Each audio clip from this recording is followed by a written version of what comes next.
nueva propuesta de Televisión Nacional. Desde hoy y todos los jueves a las 21 horas haremos Dimensión Uruguay. Cada programa tendrá un tema. Nuestra idea es mostrar que más allá de los problemas, de las adversidades, se puede mejorar y avanzar. En este primer programa nos proponemos hablar de por qué los jóvenes dejan de concurrir al liceo, la llamada desvinculación estudiantil. Estuvimos con los protagonistas, con aquellos que son imprescindibles, pero que generalmente quedan en el anonimato. Hablamos con docentes de aula, con los propios estudiantes y con la directora de un liceo, porque nuestra idea también fue invertir la pregunta. Aquellos estudiantes que concurren al liceo y que no se van, ¿por qué se quedan? ¿Qué es lo que hay que hacer para que se queden? Vamos a empezar con un primer informe en la que les mostramos las cifras actualizadas de la desvinculación estudiantil y luego vamos a la conversación con las autoridades, porque nuestra idea también es interrogarlos a ellos. Según el último informe publicado por el Monitor Educativo Liceal del Consejo de Educación Secundaria, la matrícula de secundaria pública fue de 211.137 alumnos en 2014, divididos en 296 liceos de todo el país. 122.896 alumnos cursan ciclo básico, 98.241 estudian en bachillerato público. Los datos del monitor también indican que la aprobación en ciclo básico fue de 72,1% en 2014, lo que representa un aumento con respecto a años anteriores, pero también significa que 3 de cada 10 alumnos no pasan de año. En esta cifra la diferencia entre la capital y el resto del país es notoria, ya que en Montevideo pasó de año 64,3% de los alumnos de ciclo básico, mientras que en el interior la cifra es 75,5% de los alumnos. En cuanto a la cobertura de la educación, 95,8% de los jóvenes de entre 12 y 14 años cursan algún tipo de educación formal, ya sea pública, privada o UTU, mientras que baja al 79,9% entre los que tienen entre 15 y 17 años. Estos últimos porcentajes evidencian que hay cerca de 35.000 jóvenes que están desvinculados de la educación formal. Y le damos las buenas noches a partir de este momento a la directora general de secundarias, Celsa Puente. Bienvenida, gracias por estar en este primer programa. No, encantada, la verdad que es un gusto para mí estar aquí, mucha suerte con el ciclo. Celsa, usted vio que en estos datos están referidos a 2014. En los próximos días, usted me contaba, en unos 10 días, se van a estar presentando los datos 2015. ¿Hay, a lo que usted ya esté en conocimiento, hay cambios significativos? Bueno, lo que nosotros venimos advirtiendo en el estudio del 2015 es que se sigue manteniendo la tendencia a la mejora. Es una mejora moderada, pero la verdad es que estamos contentos en cuanto a que aquella tendencia al declive en los resultados en relación al fracaso educativo que se había dado hasta 2011, se viene revirtiendo y viene mejorando, aunque sea moderadamente año a año. Y lo otro que venimos observando, que impresiona como bastante interesante, es que tenemos una cobertura más grande, mayor, en relación a los jóvenes de los 15 años. Sobre los 15 años, que es un momento difícil de la vida, hubo un momento en el que se notó un fuerte abandono, una fuerte desvinculación, y en este momento se está notando que hay una mejora en la matriculación en esa edad. A nosotros nos parece que son unos datos bastante interesantes para mirar la realidad. ¿Quiere decir entonces que hay más jóvenes en el entorno de los 15 años concurriendo al liceo? Sí, es verdad. Hay más jóvenes en esa edad. Una edad que es importante en secundaria, coincide con el cierre del ciclo básico y la apertura hacia el bachillerato. Entonces, también por ahí nos tensiona en relación a esa permanencia en cuanto a la importancia del cierre de un ciclo, pero también la mirada hacia la consecución de los estudios, ¿verdad? En la recorrida que salimos a hacer, estuvimos en el IABA, en el Instituto Vázquez Acevedo, un liceo con muy buenos resultados. Y a mí me gustaría compartir con ustedes algo de lo que allí recogimos. ¿Por qué los estudiantes abandonan el liceo? Parece haber muchas respuestas, pero ninguna contempla la mayoría de las situaciones. La desvinculación estudiantil cruza todas las clases sociales y es uno de los temas que más preocupa a las autoridades. Sin embargo, si invertimos la pregunta y nos cuestionamos por qué los jóvenes permanecen en el liceo, parece haber una respuesta común: el sentimiento de pertenencia. Tenemos que hacer de los liceos realmente, como decimos, una segunda casa, que ellos incluso están mejor muchas veces cuidados y respetados en el liceo que en sus propias casas. En el IABA siempre podés tener algo para hacer, que lo que genera que generes un vínculo con el liceo más estrecho y que a la hora de, si vos estás teniendo que elegir dejar el liceo, que te haga pensártelo un poco más. Un cuerpo docente comprometido y un equipo de dirección estable parecen ser la clave del éxito del Instituto Alfredo Vázquez Acevedo, el IABA, uno de los liceos con menor índice de desvinculación de la capital. Hay que decir y destacar el equipo de adscriptos que tenemos, son muy profesionales.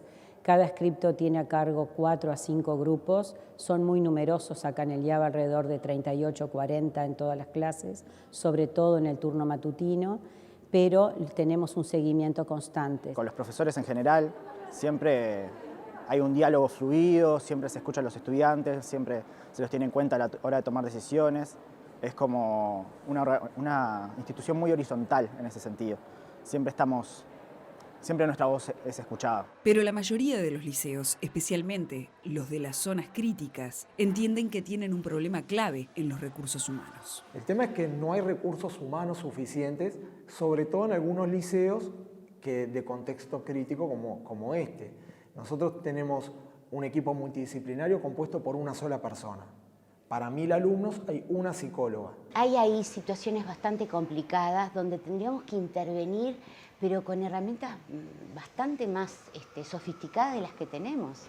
Detectar que un alumno empieza a dejar de venir ya implica, ¿no?, tener una prevención sobre esas posibles situaciones y poder actuar de 1000 maneras, no solamente no viene más y preguntar mengano no viene más y lo tachamos de la lista. También hay aspectos académicos que influyen en que un alumno abandone el liceo. Dificultades de aprendizaje, poca concentración o la incapacidad de comprender para qué servirá eso que se está aprendiendo. Son obstáculos que deben sortear todos los días. Explicarle a un estudiante de 14, 15 años que lo que uno está haciendo realmente vale la pena, es bravo.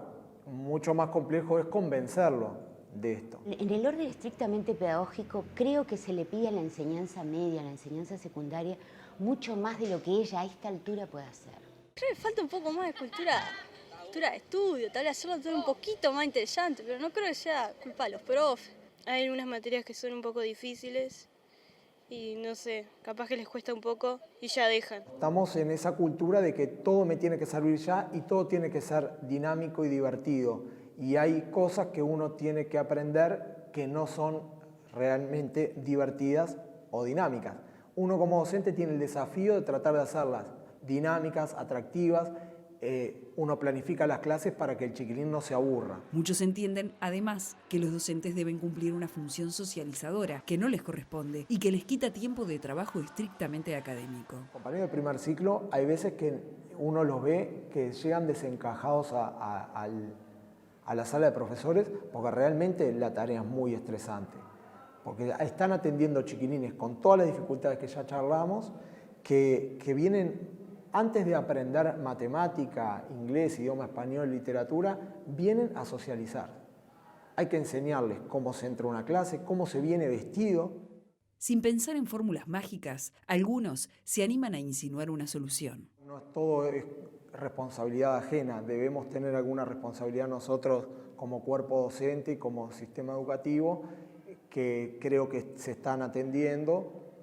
Yo veo docentes y compañeros muy preocupados por esta situación, que intentan renovar estrategias didácticas, que intentan hacer esfuerzos por alcanzar a aquellos chiquilines que mayor cantidad de dificultades tienen. Yo creo que necesitan profesores comprometidos, primero que nada, y una institución que los escuche, que los lleve a hacer actividades que a ellos les interese, que adapte la educación en general que necesitan recibir, lo que es más curricular a sus necesidades.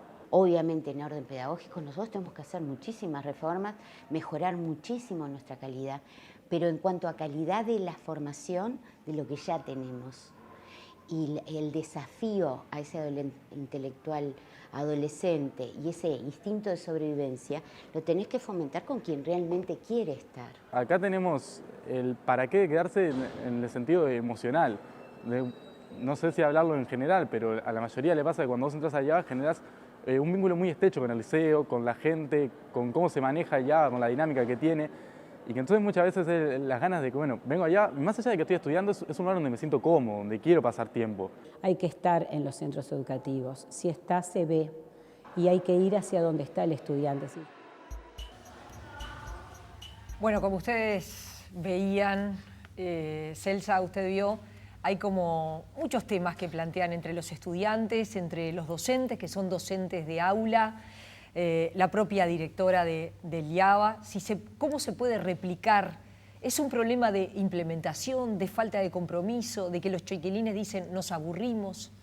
Bueno, lo primero que me parece importante de lo que surge acá es ese lugar del liceo como un espacio hospitalario. Esta es una idea sobre la que nosotros venimos insistiendo mucho, incluso recordarán que fue uno de los principios por los que a principio de año hablamos de la iniciación a la vida liceal y de todo ese movimiento que hicimos en los centros educativos sobre la llegada de los jóvenes. Y también mucho de lo que aquí se plantea ha sido inspirador de las nuevas propuestas, de los talleres, de darle al liceo una capacidad de actividades o de convocatoria que vaya más allá de lo curricular. A mí me pareció muy bien lo que dice la directora del IABA, porque además sé que ella lo profesa en su vida práctica en relación a que sea un espacio como expresión también en parte de un hogar, de un lugar donde uno se siente cómodo. Es difícil que un chiquilín se vaya de un lugar donde se siente bienvenido, querido, reconocido, considerado. ¿Será que lo que falta, porque creo que hay mucha gente que tiene claro qué es lo que se necesita o qué es lo que hay que hacer? El tema ahí de pronto es la implementación de las políticas. Bueno, el tema es un poco pensar en cómo es el formato del liceo. Yo creo que el liceo es un espacio muy rígido, que tiene una estructura como de damero en esa entrada y salida de profesores y esos timbres que se repiten cada 40, 45 minutos. Y deja poco espacio para hacer, deja poco espacio para el reconocimiento más humano o para una forma de estar que vaya más allá de estar en la clase de tal o cual materia y que permita indagar otros modos de estar. Reconozcamos que nosotros tenemos algo para señalar y es que recibimos el volumen completo de una matrícula de primaria que tiene 1000 escuelas urbanas y 2000 y pico en total en el país, y la terminamos incorporando a hoy 299 liceos. Es casi un sistema embudo, en un tiempo de la vida en que uno necesita justamente mucho esparcimiento, espacio, el cuerpo crece y el alma se dispara. Entonces, hay que comprender que los liceos tienen una matrícula grande, que a veces esto de abrir otras posibilidades se dice rápidamente, pero la implementación es compleja. Le quería comentar lo que decía Isabel Jauregui en La Diaria el martes pasado, porque ella habla del problema de la infraestructura de algunos liceos, hablando de la posibilidad de hacer de un liceo un hogar. Pero fíjense que ahí ella dice que hay lugares donde los chiquilines están en salones sin iluminación, chiquilines hacinados, con humedades, con hongos en los salones. Hay situaciones hoy, tenemos una infraestructura que en algunos casos está en estas condiciones. Bueno, puede haber algún liceo. Yo en general no comparto, incluso invito a la gente a que visite los centros educativos, y a ustedes naturalmente, a todos los uruguayos que quieran acercarse. Hay algunos liceos, porque repito que son 299, que tienen una infraestructura, y esto lo he dicho muchas veces, que son casonas arregladas, antiguas, que pueden tener alguna dificultad o alguna debilidad de edilicia, pero nosotros en general, desde el punto de vista edilicio, estamos muy bien. tenemos muy buenos edificios educativos. No se está al borde de una emergencia. No se está al borde de una emergencia porque además se viene trabajando en un mantenimiento que costó generar como mecanismo, pero que hoy se produce de un modo muy natural y que ya está bastante aceitado en relación a ir como recorriendo los centros y revisar esos aspectos en los que se producen dificultades, la limpieza de las azoteas, el mantenimiento sanitario, la eléctrica. Claro, son 299 liceos. Siempre decimos, si tuviéramos que elegir unos adjetivos que realmente sirvieran para los 299, hay un cierto grado de dificultad. Algunos han sido hechos con un diseño específico para el liceo y son hermosos, el Liceo 17, el Liceo 54, el Liceo 70, y puedo seguir nombrando, y otros como el 28, por seguir nombrando Montevideo, o el 29, que ahora está en proceso de sustitución, son casonas antiguas recicladas que han sido acomodadas para liceos.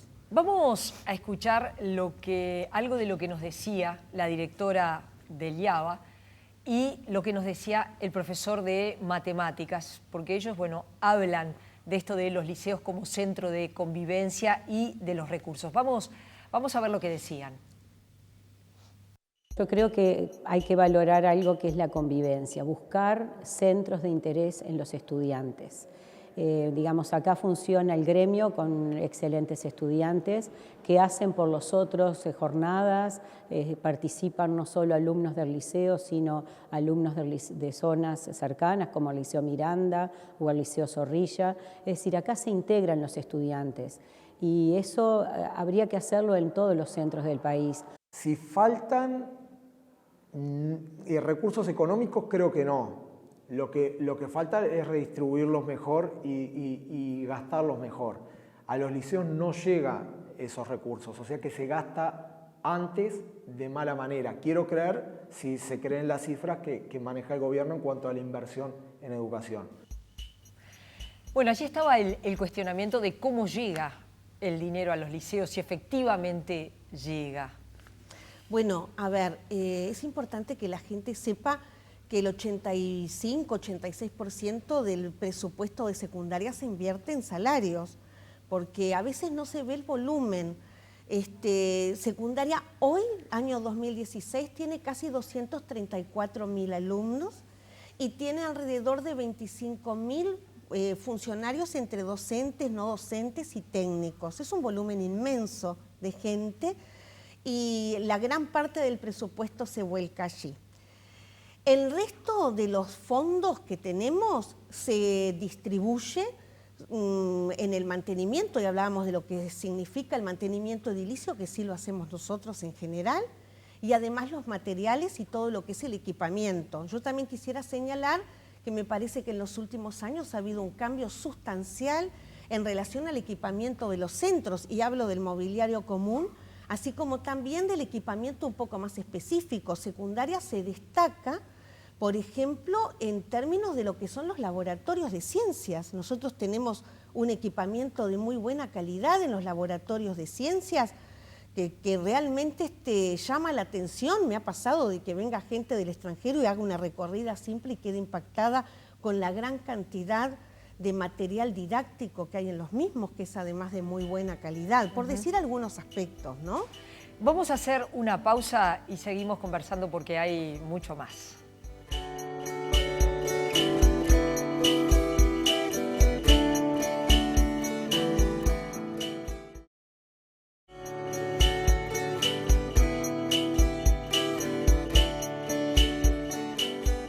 Seguimos conversando esta noche con la directora general de secundaria, Celsa Puente.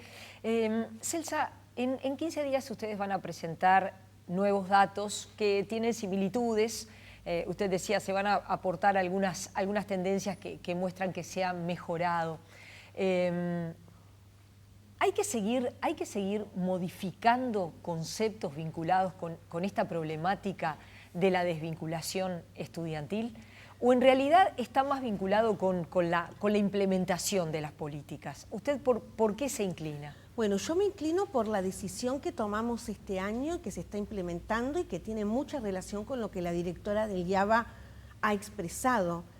que es que el liceo pueda hacer una oferta diferente, y en este sentido hablo de la extensión del tiempo pedagógico y la posibilidad de apertura a otras actividades como los talleres, que nosotros venimos implementando en 25 centros durante este año y que sentimos que de esta incipiente primera evaluación, donde hemos recurrido a la palabra de los jóvenes, la palabra de los docentes, de los talleristas e incluso de las familias, se nota que la verdad es que hay una mirada muy favorable con respecto a esta oferta que los liceos empiezan a hacer. Es cierto que depende de los liceos, hay liceos que son muy creativos y que también hay liceos que, como se dijo alguno de los participantes en alguno de los tapes, también levanta la voz de los muchachos en relación a sus intereses, y otros que son un poco más resistentes a ellos y tienen una tendencia más a hacer lo que le parece al equipo directivo, lo que le parece al equipo estable. Pero lo cierto es que impresiona como que por ahí hay una política bastante interesante para desarrollar, que nosotros creemos que puede a la larga ayudarnos a combatir el problema de la desafiliación. Y con esto ya estaríamos dando un paso bien significativo, porque cuando logramos que los muchachos logren permanecer porque le encuentran sentido a estar, entonces allí ya es mucho más fácil operar en ese desarrollo que es lo que el liceo viene a ofrecer como escenario, ¿no? Vamos a ver lo que decía la profesora Adriana Rubio, porque ella plantea algo que genera polémica. Vamos primero a lo que ella decía, también a lo que dice la directora del IABA y luego lo comentamos. Y ahí es que el docente se resiste mucho a hacer la educación un sistema de guardería, ¿no? Un sistema en que contenga lo que es incontenible. Nos gusta que lo que enseñamos se aprenda. Nosotros tenemos mayor cuidado con los de cuarto año, no pueden salir del liceo sin avisar a los adscriptos, quedan en los patios, van a biblioteca o van a la sala de informática o suben a la biblioteca central de secundaria, que está en la planta alta, o se quedan en las escaleras charlando. Realmente no es posible cubrir esas vacantes. Bueno, allí tenía lo que planteaba la profesora, puede ser polémico. Muchos padres les importa bastante esto de la contención, de las actividades extracurriculares, algo que en los colegios privados es lo que efectivamente se ofrece, además de la enseñanza curricular, toda esa oferta extracurricular. La profesora decía, bueno, pero los liceos no son guarderías. Luego teníamos a la directora del IABA diciendo, nosotros controlamos la salida de los estudiantes. No pueden, porque tienen una hora puente, irse porque sí. Bueno, los liceos son espacios de trabajo con adolescentes, y los adolescentes tienen que tener reglas y tienen que tener una atención, y yo diría hasta una protección de los adultos que están circunstancialmente a cargo. Yo quiero decir que en uno de los primeros tapes que vimos en este programa, la directora del IABA hace un fuerte énfasis sobre el lugar del adscripto. El adscripto como el que hace el seguimiento, el adulto referente del turno que está disponible para esos jóvenes. Entonces, el concepto de guardería es un concepto que yo tampoco comparto, no es tenerlos adentro porque sí, pero sí hay que ser respetuoso y cuidadoso, particularmente responsable con esta población que tenemos a cargo, particularmente hasta cuarto año, como muy bien lo señaló la directora del IABA, y además tener en cuenta que hay algo de la creatividad en la oferta que hacemos. Yo he ido a liceos donde hay un profesor que falta, pero hay una profesora en biblioteca que está haciendo una hermosa lectura a viva voz, muy bien entonada y que concentra la atención de todos los jóvenes. Esa es una actividad sencilla que no exige una gran planificación y que es muy convocante y que le da sentido a estar un rato más en el liceo a la espera de una asignatura. Y eso no es una guardería, es un espacio educativo que se forja en ese instante justamente para eso, para recuperar el sentido de estar. Yo sé que nosotros estuvimos en el IABA, estuvimos en otros liceos, estuvimos en el liceo de Paso Carrasco, pero uno también piensa en zonas muy conflictivas como las que estamos viviendo por estas horas, en un barrio como el barrio Marconi, y uno se pregunta, en lugares donde hay necesidades básicas insatisfechas, si se puede creer de construir un centro de estudios que sea un segundo hogar, que sea un lugar donde los estudiantes encuentren un refugio, sobre todo aquellos que más lo necesitan. Y bueno, Ana María, ¿y entonces no será el liceo un espacio para mostrar que otra vida es posible? ¿No será el liceo un espacio para que haya allí unos adultos que dan otros mensajes, que abordan los conflictos desde otro lugar, que pueden tramitar la vida cotidiana de otra manera distinta a los adultos del hogar? ¿No será eso también, de alguna manera, un objetivo que el liceo debe tener? Yo creo que el liceo en esas zonas, y las escuelas, por cierto, tienen una importancia primordial, justamente porque pueden mostrarle otros caminos a estos jóvenes, pueden mostrarles cómo no tienen por qué quedar presos de una historia familiar. Si hay algo que la educación tiene de valioso, es demostrar cómo uno no tiene que quedar ligado a la endogamia familiar.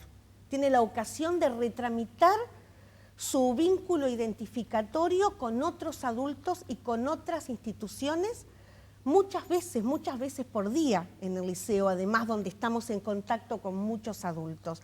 A mí me parece que esto amplifica el vigor y la importancia que el liceo tiene como espacio que recibe a estos jóvenes para mostrarles que hay un margen de maniobra en la vida personal, que se puede reconstruir la vida y uno no tiene por qué quedar ligado exclusivamente a lo que le tocó en suerte en la familia o en el barrio al que pertenece. ¿Usted cree que efectivamente las condiciones socioeconómicas son claves a la hora de la desvinculación de los estudiantes? Yo creo que a la hora de la desvinculación de los estudiantes son claves los adultos que tiene alrededor. Y si los adultos que ese joven tiene alrededor ven en la educación un acto importante de la vida de estos muchachos y de la vida familiar, ven un valor que hay que defender, hay un mandato familiar que se relaciona con que todos tratamos de aprender más para ser mejores, para tener más oportunidades, para humanizarnos, yo creo que ahí hay un joven que probablemente salga adelante.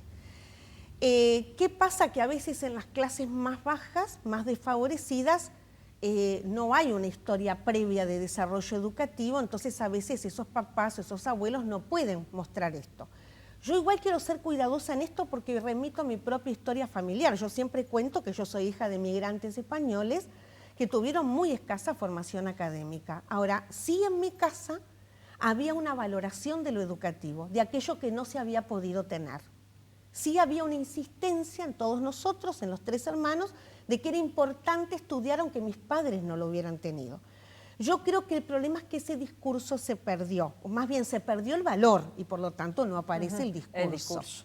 Se perdió el valor.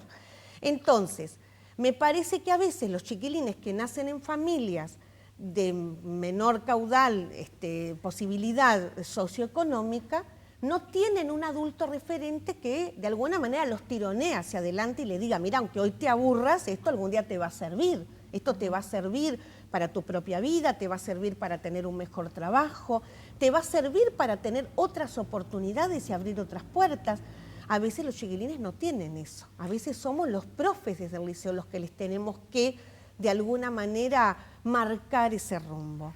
También sobre la importancia del apoyo de la familia aparece por supuesto la recorrida que hicimos y vamos a verlo en el siguiente informe. Más allá de las herramientas que el sistema educativo puede brindar, hay un aspecto fundamental que se encuentra afuera, el apoyo familiar. En definitiva, quienes permiten que un adolescente vaya o no al liceo son sus padres o los adultos a cargo. Nosotros tenemos estudiantes que se les llama a la casa para hablar con el padre porque el chiquilín de repente no está cumpliendo con determinadas normas o que se le ve determinadas dificultades. Y la primera respuesta del padre es entonces que no vaya más. No está estudiando, que no vaya más. Se sienten apoyadas y eso les parece clave. Sí, muy importante. Sería más difícil, ¿no? Claro. Tus padres te obligan a venir al liceo de repente. Claro. ¿Alguna vez te ha pasado que decís no tengo ganas de venir y tus padres dicen al liceo vas igual? Sí, me han dicho sí. En mi casa no, mi madre es bastante estricta con el estudio. Y además yo sé lo que quiero para mi futuro, ya tengo todo decidido. ¿Por qué las familias no insisten en la educación de sus hijos? Una posible hipótesis es que el modelo familiar cambió o que no quieren repetir la misma historia de sus padres o, finalmente, la imposibilidad económica o estructural de sostener a su hijo en el sistema educativo. El rol que se le está dando a la educación, y no solo a la educación pública, a la educación en general, en este nuevo mundo del siglo XXI, donde la educación no es una de las prioridades que tienen las familias para sus hijos en algunos estratos socioeconómicos. Ven que los padres a veces hicieron el liceo, hicieron a veces algo terciario y tienen tales problemas en la casa y tal vez no quieren hacer lo mismo que lo hicieron los mismos padres. A veces la misma familia no puede, ¿no? No puede mandarlo al liceo, la vulnerabilidad en la que entran a veces algunas situaciones, tanto familiares como de algunos adolescentes, obedece a veces son estados de ánimo, a veces es que no alcanza el dinero. Es pública la enseñanza, pero también hay que mantener un costo. Cansamos con la madre de decirle que seguía estudiando. Pero como que no, o sea, él tiene 27 años, pero hubo un impas ahí que los muchachos estaban desnorteados, no sabían, o a veces pienso que de repente le fue muy fácil a ellos todo en ese momento, como que se pensaron que esto iba a ser fácil toda la vida, entonces como dijeron, bueno, no, o haciendo lo necesario ya con esto me da. Pero ahora la realidad es otra. Si volvemos al caso de los liceos que tienen menor abandono estudiantil, queda claro que cumplen un rol decisivo los padres ocupados en la carrera educativa de sus hijos. Cuando nosotros los convocamos al liceo por distintas razones, o por bajo rendimiento, o por continuidad de inasistencia, los padres vienen. Muchos padres pretenden predicar con el ejemplo, contagiar a sus hijos el entusiasmo por la educación que ellos tuvieron o que les hubiera gustado tener. Que no dejen el liceo, que sigan estudiando, que vayan a la UTU, que aparte de querer trabajar y tener su dinero para los fines de semana, que no dejen el estudio fundamentalmente eso. Y yo le diría que hoy por hoy que traten de estudiar porque es lo único que tienen para salir adelante. Nos dicen cuando vienen a direccionar, porque mi mamá viene de noche, estudia, se puso a estudiar después que yo entré al liceo y ese contagio es sano, es muy positivo.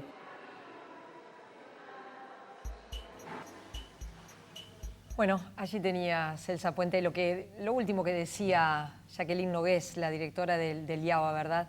Que muchas veces cuando estos jóvenes dejaron, llegan a grandes y vuelven a estudiar porque ahí comprenden la importancia del aprendizaje, incluso hasta muchas veces de la mano de sus propios hijos. Sí, realmente además esto nosotros lo podemos comprobar hasta numéricamente, porque son muy prósperos, no solamente los grupos de los turnos nocturnos, sino de todos aquellos proyectos o modalidades educativas que hemos desarrollado para dar respuesta a los adultos cuando no han terminado sus ciclos educativos. Ellos vuelven, además de alguna manera reencontrándose con aquella etapa de la vida en que dejaron ese ciclo inconcluso por la razón que sea, a veces por la pura rebeldía adolescente, a veces porque se interpuso algún problema personal o porque tuvieron que salir muy tempranamente, precozmente al mercado de trabajo. Pero lo cierto es que después, en tiempos de madurez, uno empieza a valorar la oportunidad de aprender, el tener un profesor experto delante que nos enseña y también la acreditación que nos abre puertas a seguir estudiando o que nos permite mejorar en el trabajo cambiando condiciones, ¿no? Entonces, bueno, es importante ese adulto que da ese mensaje, que le repite al joven que no pierda su tiempo en ese momento tan ideal de la vida, porque por algo está prevista la educación en estas edades. En esta recorrida que hicimos por los liceos, en algunos casos nos decían que hay estudiantes que de pronto se van a inscribir con un vecino o con el hermano más grande, pero donde es muy difícil encontrarse con los padres. O me resultó muy impactante lo que dice el profesor de matemáticas Sebastián Moyano, ¿no? Cuando dice, bueno, hay una dificultad con un estudiante, se llama a la casa por teléfono y la reacción es, bueno, si está creando problemas, que no vaya más. Sí. Es muy difícil cuando la familia no es el referente para apoyar el estudio. Es que es muy difícil hablar este tema, Ana María, porque uno bueno, puede cometer sin querer algunas injusticias a la hora de hacer algunas consideraciones generales. La verdad es que hay una buena parte de adultos que están borrados de la vida de los jóvenes, por el motivo que sea. A veces es la necesidad de un trabajo que insume mucho tiempo, pero a veces es una decisión, a veces es la desatención, es no querer asumir el lugar del adulto responsable que tiene que en el ejercicio de esa condición de adulto hacerse cargo de la historia familiar y de ese muchacho que está puesto en el mundo. Es que están cada vez más solos los jóvenes. Están muy solos, es cierto lo que dice el profesor, nos ha pasado muchas veces los que hemos estado en cargos en los centros educativos, sabemos que hemos llamado a padres que incluso dicen a mí no me llame más, ¿no? Cuando en verdad uno lo que quiere es hablar con el padre para ver cómo provocar un cambio en este joven que no está prosperando o que uno ya le ve características francas de abandono. El adulto renuncia a su lugar como adulto, deja abandonado al joven en un tiempo de la vida en que ese joven no puede hacerse cargo de sí mismo y que no tiene todavía las condiciones de madurez que le permitan definir, ¿verdad?, qué es lo correcto para su vida. Ellos terminan abandonando porque no sienten en el liceo un espacio de referencia construido y no tienen un adulto que de alguna manera les alimente este deseo de permanecer porque a la larga vas a encontrarle un sentido a estar aquí. Nosotros también consultábamos a los dos profesores de secundaria respecto a los colegios privados. Si es que en los colegios privados se enseña mejor o los chiquilines aprenden más. Vamos a ver lo que decían y después conversamos.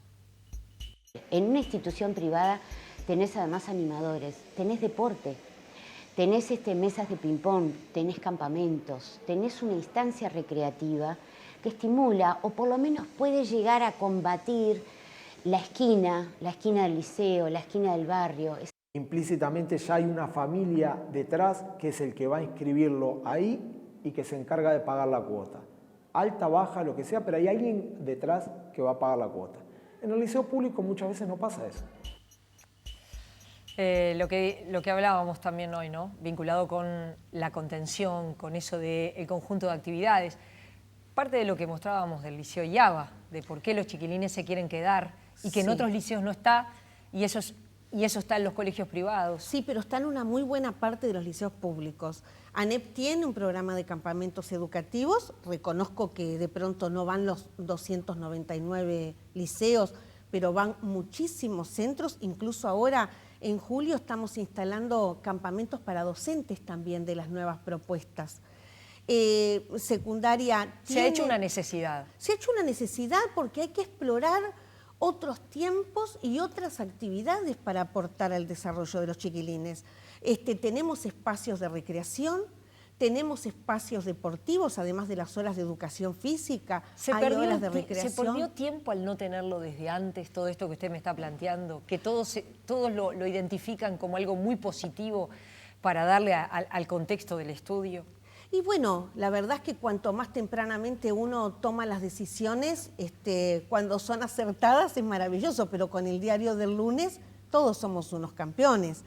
También es cierto que esto requiere de una operativa, no solamente de una definición económica, que sí lo requiere, claro, en horas y en infraestructura, si no es propia, por lo menos disponible en la red barrial o alquilada, pero también necesita de una operativa para poner en juego que muchas veces no es sencilla. Ahora, yo quiero decirle a la gente que en secundaria ocurren cosas preciosas, que el Liceo de San Carlos II el sábado pasado tuvo un taller al aire libre con los jóvenes que estuvieron escalando en Punta Ballena, que a mí se me paralizó el corazón, pero que está muy bien, que es la búsqueda de nuevas actividades, que en el Liceo de la Barra de Maldonado, que es de tiempo completo, hay un taller de actividades acuáticas porque tiene que ver con la inserción zonal de ese centro y que así seguimos aportando a esta diversidad de opciones que los talleres traen. Vamos a hacer una pausa. Antes les quiero decir que ya tenemos una cuenta de Twitter que es @dimensionui, que ustedes se pueden comunicar. Como todos los programas y como toda la programación del canal, también nos pueden seguir en vivo, www.tnu.com.uy, y también pasajes del programa ustedes lo van a encontrar en nuestro portal TNU. Hacemos la pausa y seguimos conversando.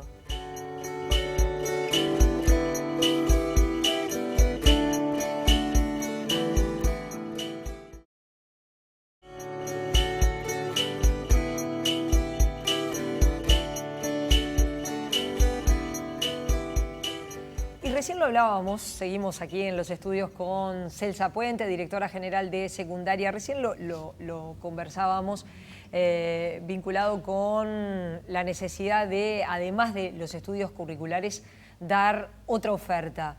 Usted dice, bueno, los colegios privados, algunos dan muy buena oferta, otros no tanto, hay de todo. Hay de todo, claro, sí.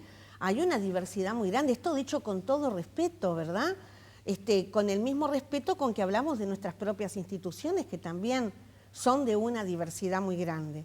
Lo que parece impresionar como indiscutible es que hoy no alcanza con dar el currículum, que por una serie de razones, incluso de organización familiar y de seguimiento y atención a los jóvenes, los centros educativos se ven impelidos a generar una serie de actividades que podrían ser vistas como no tradicionales, pero que se hacen imprescindibles, y que pueden ir husmeando desde lugares un poco más académicos, pero desacartonados, como los clubes de ciencias, los clubes de matemáticas, que prosperan muy bien, los clubes de lectura, los talleres literarios, hasta otras cosas que no eran tan habituales. Una profesora nombraba por ahí el futbolito o el campeonato más del deporte, digamos, próximo, ¿verdad? O de ajedrez, que es una actividad que también está desarrollándose con frecuencia en los centros y que convoca a muchos jóvenes y permite el desarrollo de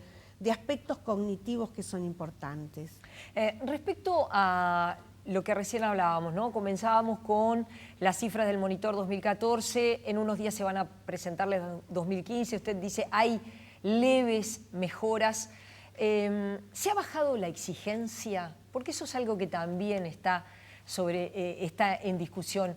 Hay veces que, de parte de los sindicatos, por ejemplo, se ha escuchado quienes dicen, bueno, pero hay una baja de la exigencia y porque se está exigiendo que de cualquier manera se mejoren los resultados. Bueno, si esto fuera así, los resultados tendrían que ser vigorosamente mejores y no lo son. Yo quiero además señalar que acá hay que ser muy cuidadoso porque acá está en juego el prestigio profesional de los profesores.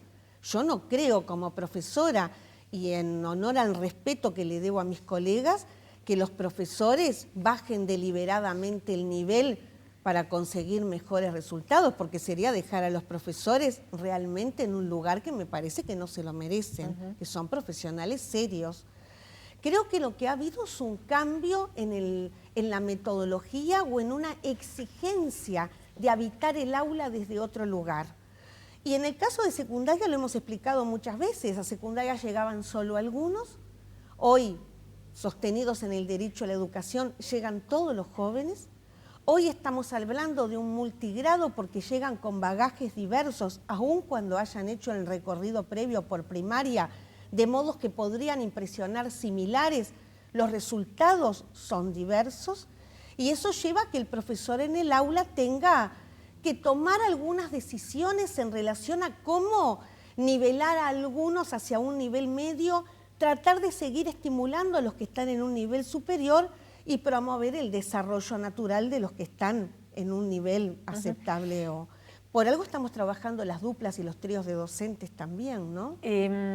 La profesora de Historia, Diana Rubio, ella señalaba que en algunos casos los chicos llegan de primaria, ingresan al liceo, no con toda la formación necesaria, además de un cambio muy grande, de pasar de una maestra a varios profesores, pero también con bastantes carencias. ¿Es así? ¿Tiene usted como directora general, tiene la percepción de que ingresan a los liceos con muchas carencias? Ingresan a los liceos algunos con carencias y otros no. Creo que es un poco la idea que rescataba recién. todos ingresan al liceo, el liceo no es un filtro y por suerte yo quiero señalarlo con especial énfasis porque me gusta tener estos problemas, porque nosotros en el liceo no hacemos una concesión generosa y somos buenos y damos educación media. Los uruguayos todos tenemos derecho a la educación media básica y a la educación media superior. Llegamos con diversos bagajes porque somos personas diversas, diferentes. Hemos hecho un recorrido que puede impresionar idéntico en el diseño general, pero que requiere de vivencias especiales a la hora de verdaderamente hacer el recorrido por primaria. Y porque tiene incidencia también el bagaje del hogar, porque no es lo mismo un hogar donde la lectura está disponible siempre y donde se usa un vocabulario rico y se piensa y se discute y se conversa a la hora de las comidas, a un hogar donde un niño está solo muchas horas, no hay disponibilidad de materiales, no se conversa. ¿Qué explicación hay para que en el interior existan mejores resultados que en Montevideo? ¿Qué explicación tiene usted? La que yo puedo dar, que es mía de Celsa, no es muy académica, es que en el interior la vida tiene todavía una escala humana.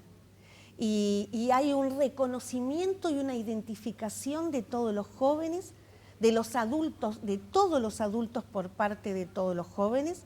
Y en muchas localidades se conserva aquel precepto maravilloso de Varela de que los que comparten los bancos de la escuela no reconocen más diferencias que aquellas de las que son naturalmente portadores.